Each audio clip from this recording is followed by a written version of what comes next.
Bismillahirrahmanirrahim. Assalamualaikum warahmatullahi wabarakatuh. Alhamdulillahi rabbil alamin.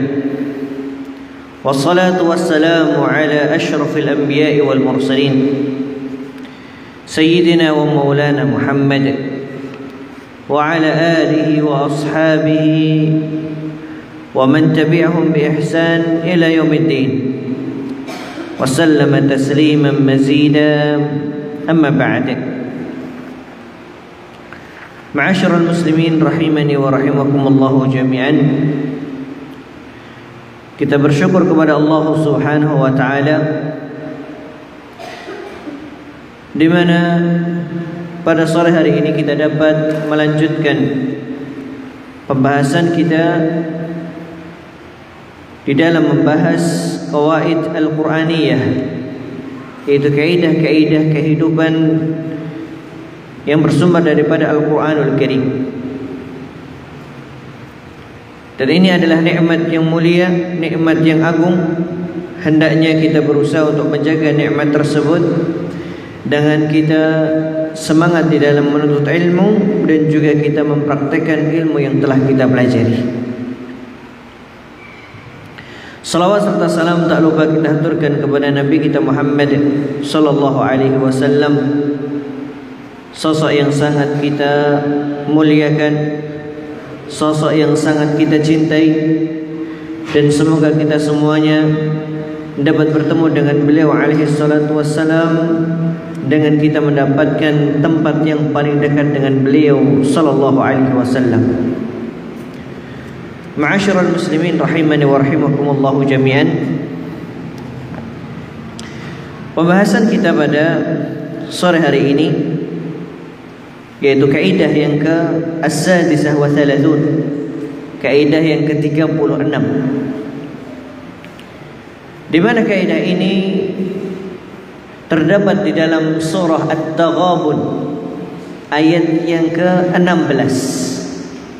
Dalam surah At-Taghabun ayat yang ke-16. Silahkan dibuka ayat tersebut.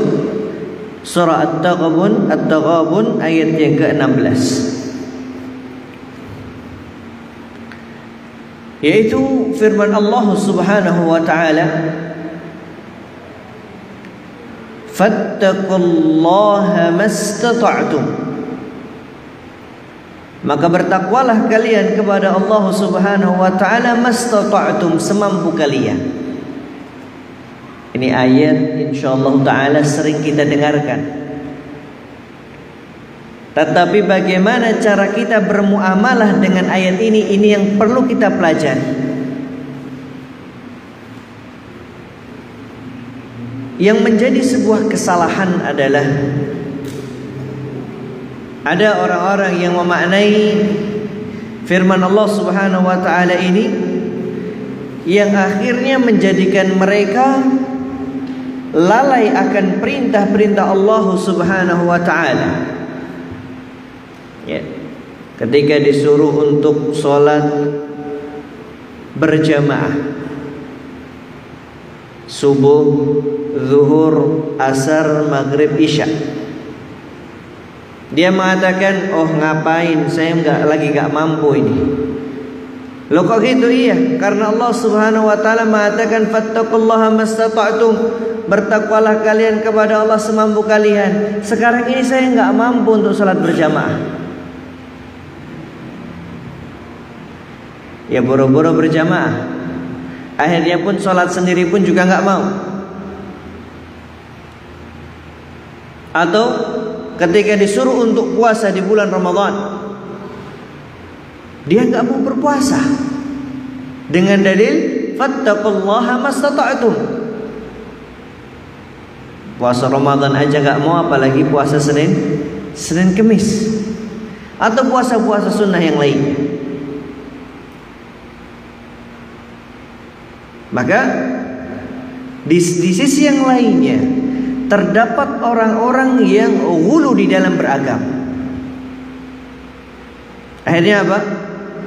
Ketika dia tahu nih, dia dalam kondisi sakit, yang mana Allah Subhanahu wa taala memberikan uzur-uzur di sana, dia paksakan, akhirnya yang terjadi adalah kebinasaan, bukan malah mendatangkan atau memudahkan dia di dalam menjalankan ibadah kepada Allah Subhanahu wa taala. Tetapi kita sebagai seorang mukmin, tatkala memahami ayat ini, kita harus melihat konteks daripada ayat tersebut berkaitan tentang apa. Ini yang pertama. Kemudian yang kedua, bagaimana para ulama kita salafun salih di dalam menafsirkan ayat tersebut, di dalam memahami ayat tersebut. Karena kalau seandainya seseorang salah memahami ayat ini, tadi ada orang-orang yang akhirnya mempermudah atau menyepelekan di dalam perkara ibadah, di dalam taqarrub dia kepada Allah Subhanahu wa taala. Ada orang-orang yang ghulu. Kenapa? Karena di dalam ayat yang lainnya Allah Subhanahu wa taala mengatakan, ya ayyuhalladzina amanu taqullaha haqqa tuqatih. Bertakwalah kalian kepada Allah dengan sebenar-benar takwa. Maka mereka akhirnya akan menjadi orang-orang yang ghulu di dalam beribadah. Dan Allah Subhanahu wa taala itu suka tatkala hambanya mengambil rukhsah-rukhsah yang telah diberikan kepada hamba. Ketika dia puasa, kemudian dia mengambil rukhsahnya. Puasa kemudian dalam kondisi safar atau dalam kondisi sakit, yang mana kalau seandainya dia melanjutkan puasanya akan menjadikan halak, kebinasaan. Maka Islam atau syariat kita memberikan sebuah rukhsah di sana.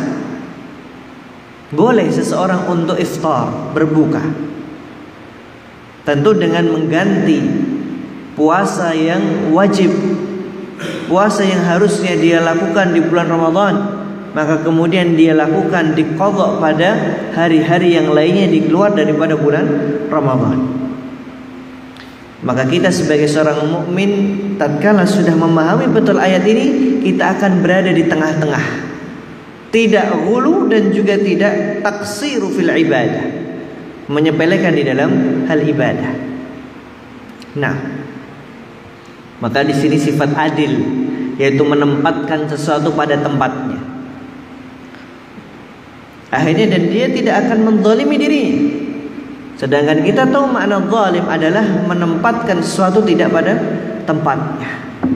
Nah, kita akan baca terlebih dahulu ayat yang ke-14 dari surah At-Taghabun. Kemudian barulah kita akan memahami konteks daripada ayat ini berbicara tentang apa.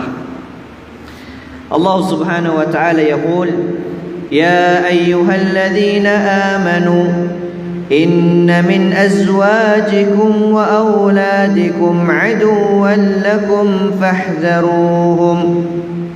Wahai orang-orang yang beriman, sesungguhnya min azwajikum, ada di antara istri-istri kalian, wa auladikum, dan juga anak-anak kalian, aduwwan lakum, sebagai musuh bagi kalian, fahdharuhum, maka hati-hati dengan mereka. Wa in ta'fu wa tasfahu wa taghfiru fa innallaha ghafurur rahim. Tetapi kalau seandainya kalian memaafkan, kalian berlapang dada, kalian taghfiru sama, yaitu memaafkan mereka, mengampuni mereka, fa innallaha ghafurur rahim, sesungguhnya Allah Subhanahu wa taala Maha Pengampun lagi Maha Penyayang. Innama amwalukum wa auladukum fitnah, sesungguhnya harta-harta kalian, anak-anak kalian, fitnatun, adalah ujian bagi kalian. Wallahu indahu ajrun azim, dan Allah Subhanahu wa taala memiliki ganjaran yang besar untuk kalian.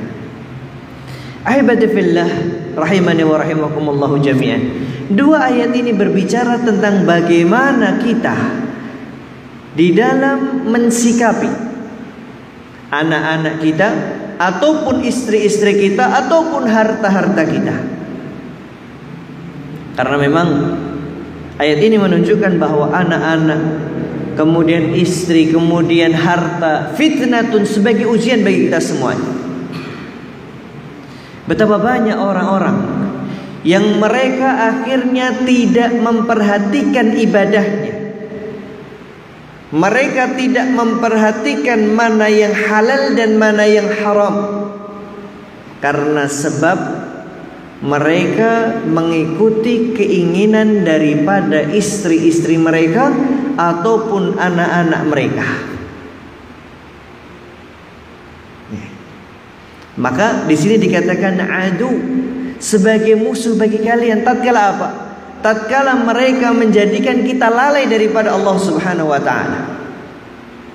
Padahal sejatinya seorang wanita yang salihah, istri yang salihah, yang disebutkan dalam sebuah hadis adalah tu'inuka, yang membantumu fi ta'atillah, di dalam ketaatan kepada Allah Subhanahu wa taala. Ini yang mar'ah salihah.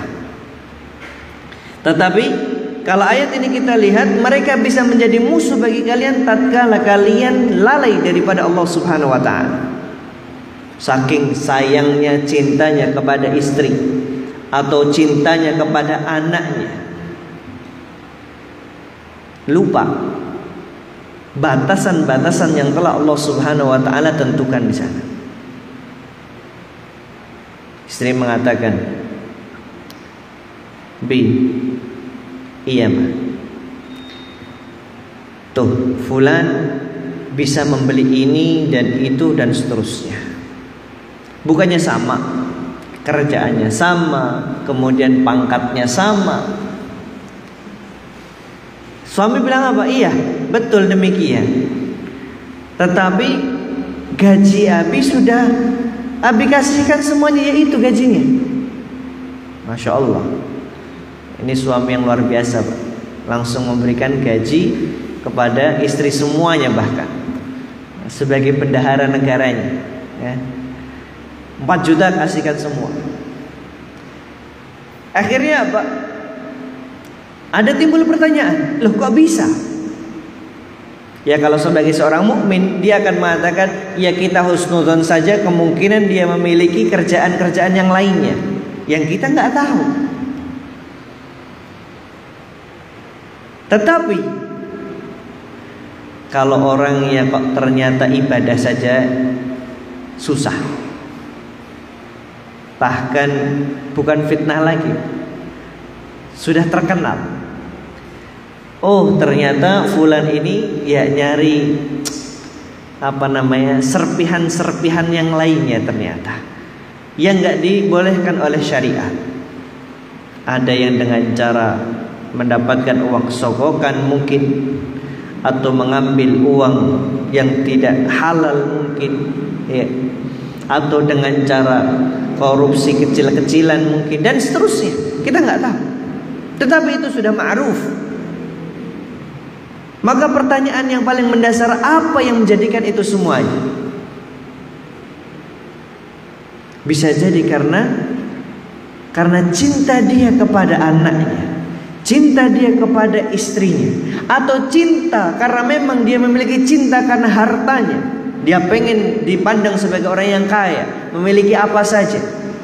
Akhirnya dia melampaui batasan-batasan yang telah Allah Subhanahu wa taala tetapkan. Karena memang beda, Pak, antara kebutuhan dengan keinginan, itu beda.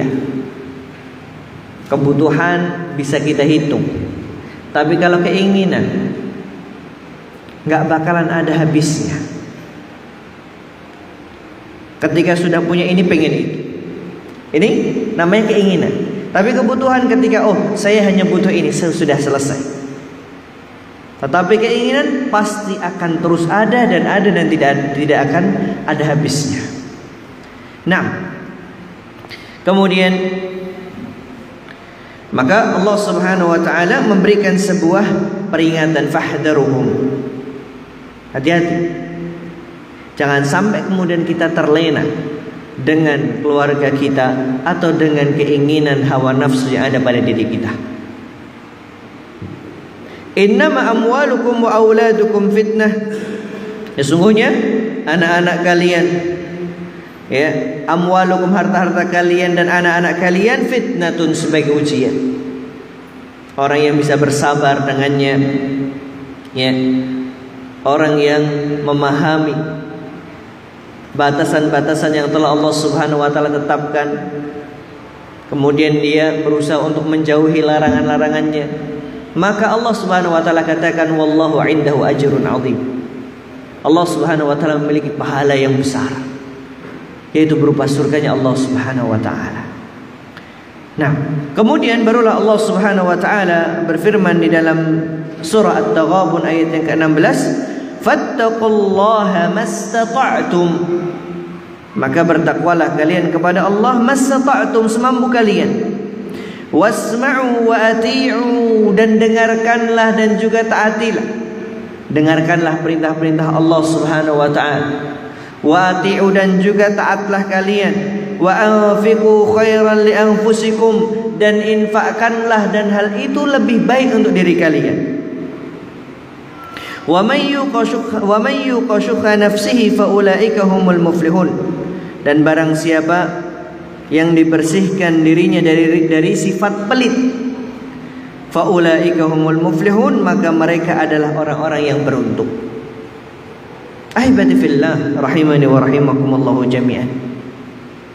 Maka kalau kita melihat kaidah ini, hakikatnya bagaimana sikap kita terhadap istri, anak, dan juga diri kita atau hawa nafsu kita. Jangan sampai kemudian kita terlena akan itu semuanya.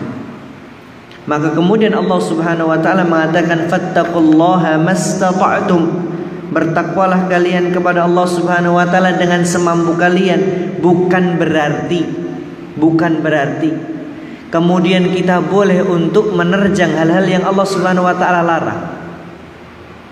Tetapi kita harus melihat pada ayat yang lainnya, di mana Allah Subhanahu wa taala yaqul, ya ayyuhalladzina amanu taqullaha haqqa tuqatih wa la tamutunna illa wa antum muslimun.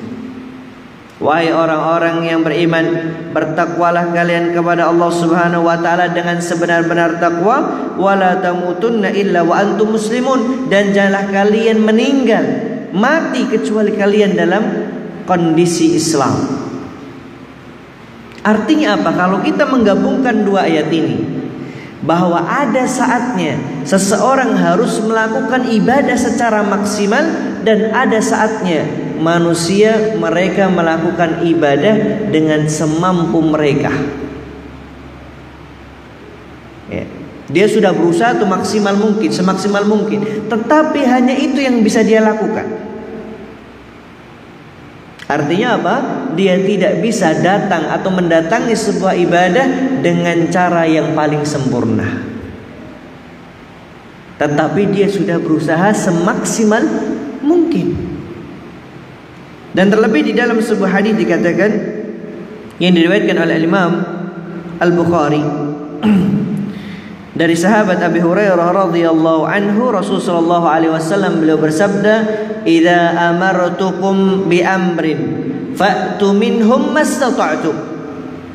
Apabila aku perintahkan kepada kalian suatu perkara, fa'tu minhum mastata'tum, maka datangilah, kerjakanlah, mastata'tum, sesuai dengan kemampuan kalian. Ya. Dan makna yang lainnya yang disebutkan oleh para ulama adalah bahwa tatkala dia bermuamalah kepada hamba, maka dia menggunakan kaidah istita'ah, semampu dia. Tetapi tatkala dia beribadah kepada Allah Subhanahu wa taala, maka dia menggunakan kaidah haqqa tuqatih, yaitu melakukan ketakwaan dengan semaksimal mungkin. Ada para ulama yang mengatakan demikian. Tetapi kita nanti akan fokus kepada bagaimana rahmat Allah Subhanahu wa taala kepada hamba-hambanya.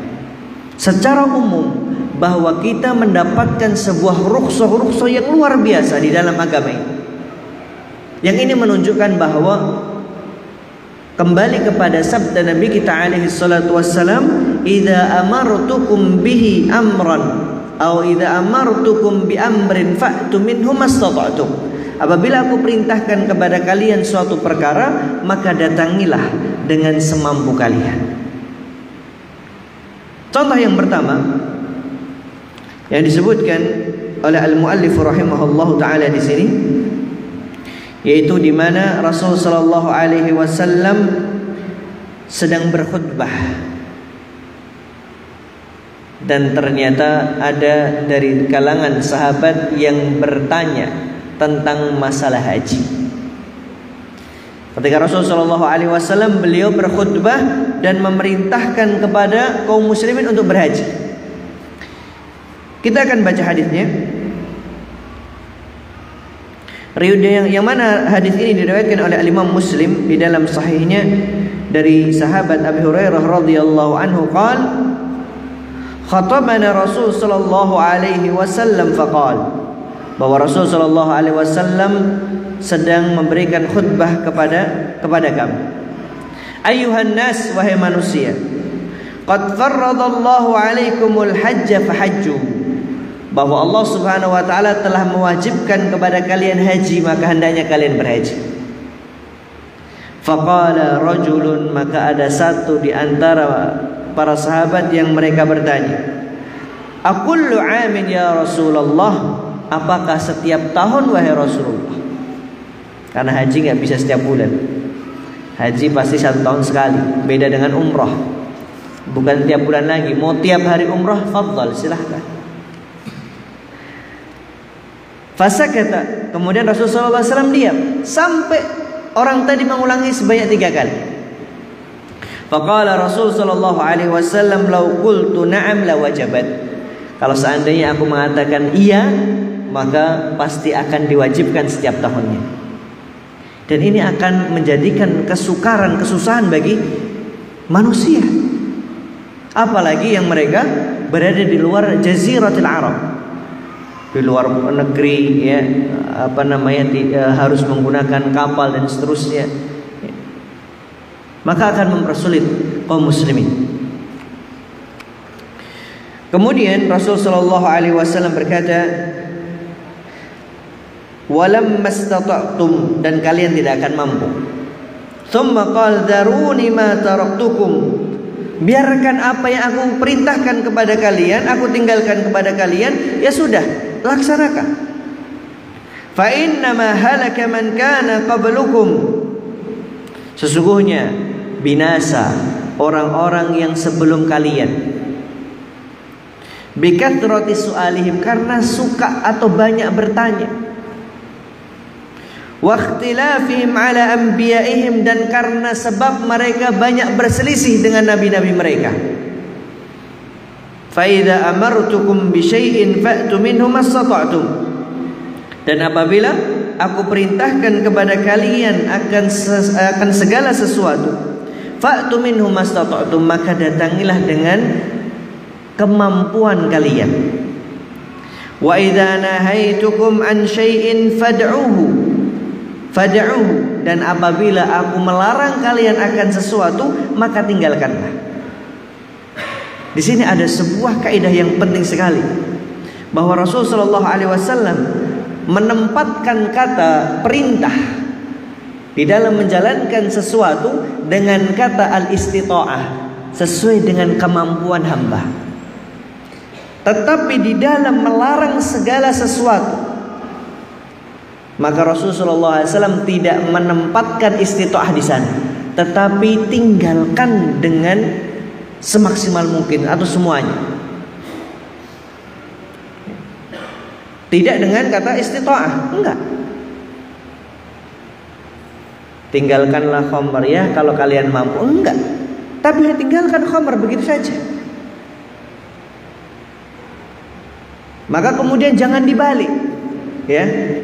Ketika ibadah merasa berat sekali dan seterusnya, Tetapi akhirnya apa? Dia tinggalkan begitu saja ibadahnya, malah nggak mau melakukan. Ketika disuruh untuk meninggalkan perkara yang haram, apa yang dia katakan? Ya, semampu saya sekarang sekian, besok dikit lagi. Yang penting sekarang saya berusaha untuk meninggalkan. Tidak. Tetapi Rasulullah SAW mengatakan, "Faida amartukum bi syai'in fa'tu minhu mastata'tum, wa idza nahaitukum an syai'in fad'uuhu." Maka tinggalkanlah hal tersebut. Nah, ini yang pertama. Kemudian contoh yang lainnya yang disebutkan oleh al-muallif rahimahullahu taala, yaitu apabila berkumpulnya antara maslahat dan juga mafsadat. Ini sebuah kaidah yang mungkin akan setiap tahun kita pakai. Apabila berkumpul di sana dalam satu perkara antara al-masalih wal mafasid. Apa yang beliau katakan? Idza ijtama'at masalih wa mafasidun fa in amkana tahsil al-masalih wa dar' al-mafasid fa'alna dhalika imtithalan li amrillah ta'ala fihima. Kalau seandainya memungkinkan untuk mendapatkan maslahat kemudian dapat menghilangkan mafsadat, maka kita lakukan. Tetapi kalau seandainya dalam suatu perkara ternyata tidak dapat dihilangkan di sana mafsadat dan juga tidak bisa mendapatkan maslahat secara sempurna, maka kita menggunakan kaidah akhaffud dhararain. Mana dharar yang paling ringan mudaratnya, itu kita ambil. Jadi secara asal apabila ada maslahat dan mafsadat, kita berusaha untuk mengambil maslahat dan kemudian meninggalkan mafsadat. Tetapi ketika dalam suatu hal perkara yang ternyata hanya ada maslahatnya sangat kecil tetapi mafsadatnya besar, dan ini tidak dapat kita tinggalkan,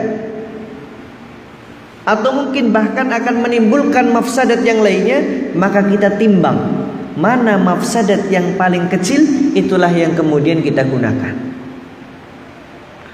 Ini menunjukkan bagaimana syariat kita adalah syariat yang begitu luas dalam menghukumi segala sesuatu sesuai dengan kondisinya. Tentu kita harus melihat kaidah-kaidah di sana, tidak boleh kemudian kita nilai dengan hawa nafsu kita. Nah, contohnya firman Allah Subhanahu wa taala, "Yas'alunaka 'anil khamri wal maisir, qul fihima ithmun kabirun wa manafi'u lin-nas wa ithmuhuma akbaru min naf'ihima." Allah Subhanahu wa taala katakan, mereka bertanya tentang khamr, tentang minuman yang memabukkan, dan juga maisir, tentang judi. Qul fihima ithmun kabir, di dalam katakanlah wahai Muhammad, di dalamnya terdapat dosa yang begitu besar. Wa manafi'u linnas, dan juga terdapat manfaat. Ini ada manfaatnya. Iya, dalam khamar ada manfaatnya, di dalam judi ada manfaat. Tetapi apa yang Allah Subhanahu wa taala katakan? Wa ithmuhuma akbaru min naf'ihima. Tetapi dosanya lebih besar daripada manfaatnya. Maka kita tinggalkan. Akhirnya apa? Maslahat tadi kemudian tidak kita ambil, kemudian kita tinggalkan karena sebab ada mafsadat yang besar.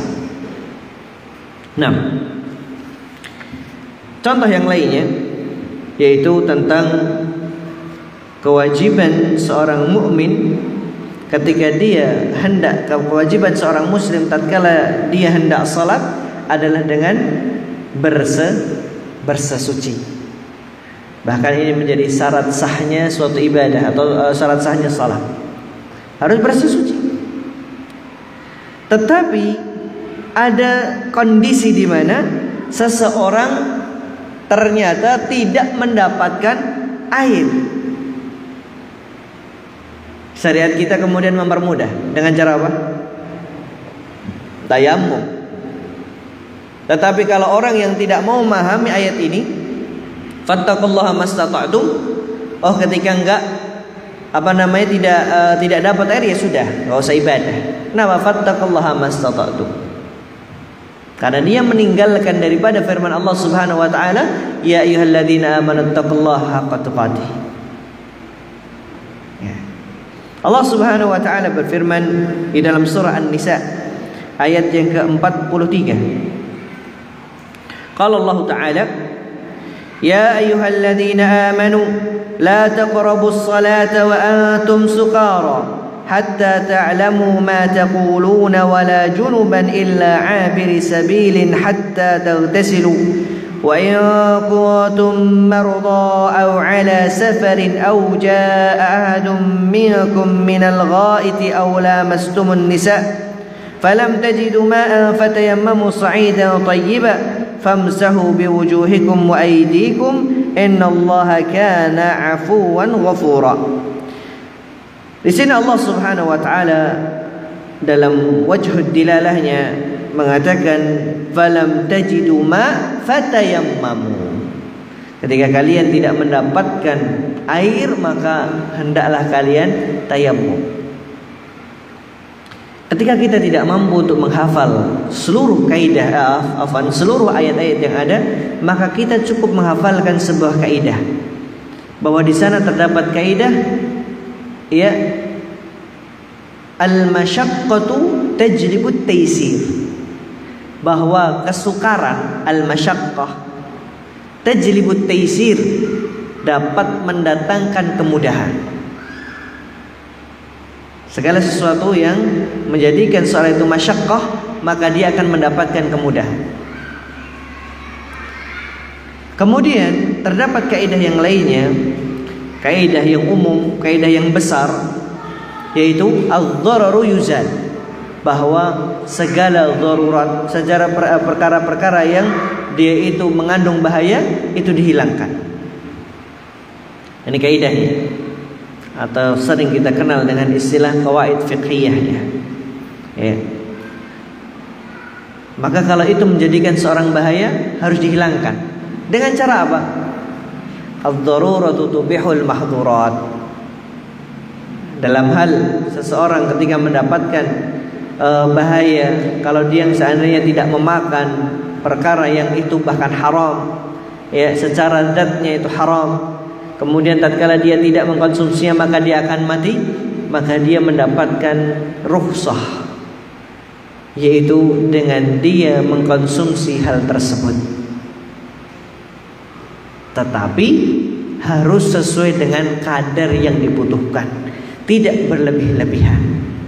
Nah, kemudian kalau di dalam ayat surah An-Nisa ini ayat yang ke-43 membicarakan tentang tayammum tatkala seseorang tidak mendapatkan yang namanya air.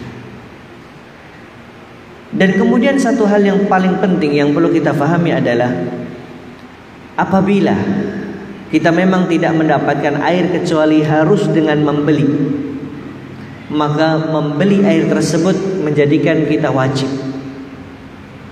Wajib bagi kita tatkala kita pengen atau melakukan suatu ibadah yang di sana tidak ada air apapun kecuali harus beli, maka kita diwajibkan untuk membeli air tersebut. Ketika itu masih ada air. Tetapi kalau memang nggak ada air sama sekali, mau beli pun juga nggak ada, maka kita baru diperbolehkan untuk melakukan tayammum. Jadi dalam hal ini ada yang sangat-sangat ditekankan oleh para ulama adalah jangan sampai kemudian rukhsah yang kita dapatkan kemudian dengan mudah kita mengambil rukhsah tersebut tanpa berusaha semaksimal mungkin untuk mengerjakan yang pertama. Hukum asalnya adalah wudu. Wudu ini bagaimana caranya? Semaksimal mungkin kita cari dulu airnya. Ketika memang tidak mendapatkannya, baru kita diperbolehkan untuk tayammum. Ada jurang, kita berada di sebelah kanan, akhirnya di sebelah kiri. Mau nyemplung mati, mau sampai muter harus Masya Allah jauh sekali. Kalau seandainya kita ambil air di sana ternyata menjadikan waktu sholat kita habis, maka baru diperbolehkan kita untuk tayamum. Walaupun di seberang ada air, tetapi tidak ada akses untuk ke sana.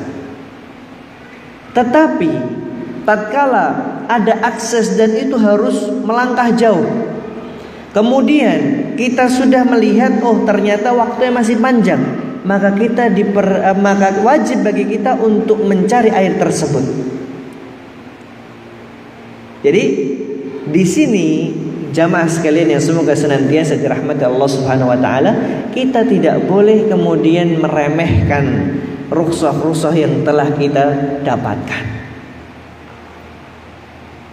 Ya, kita tidak diperbolehkan untuk bermudah-mudahan di dalam rukhsah kita. Tetapi fattaqullaha mastata'tum, iya, tetapi juga ya ayyuhalladzina amanu taqullaha haqqa tuqatih. Nah, kemudian contoh yang lainnya adalah sebagaimana tatkala seseorang tidak dapat sholat dengan berdiri, maka seseorang berhak mendapatkan rukhsah berupa sholat dengan cara duduk. Tidak langsung berbaring, enggak, harus dengan duduk terlebih dahulu. Sebagaimana dalam sebuah hadis yang diriwayatkan dari sahabat Imran bin Husain, Rasul sallallahu alaihi wasallam beliau bersabda, "Shalli qa'iman." Berdiri, salatlah kalian dengan berdiri. Fa illam tastati' fa qa'idan. Kalau enggak mampu baru duduk. Fa illam tastati' fa 'ala jamb. Kalau memang kalian enggak mampu baru dengan cara tidur. Dalam hal ini pula ada satu hal yang perlu kita perhatikan. Seseorang iya betul berhak mendapatkan rukhsah, yaitu ketika tidak bisa berdiri maka dia duduk. Tetapi itu pun juga harus kita lakukan dengan semaksimal mungkin. Artinya apa semaksimal mungkin? Berarti semaksimal duduknya enggak. Ternyata sakit kita ya hanya menjadikan kita tidak bisa untuk sujud, ya, atau tidak bisa menjadikan kita untuk duduk. No, kalau duduk ya jelas ya. Baik, tidak bisa menjadikan kita untuk sujud. Tetapi ternyata kita bisa mampu untuk dalam bacaan Fatihah kita berdiri. Kita masih bisa untuk rukuk juga di sana. Maka kita harus tetap berdiri dalam kondisi tersebut. Karena kesusahan kita hanya tidak bisa untuk sujud saja.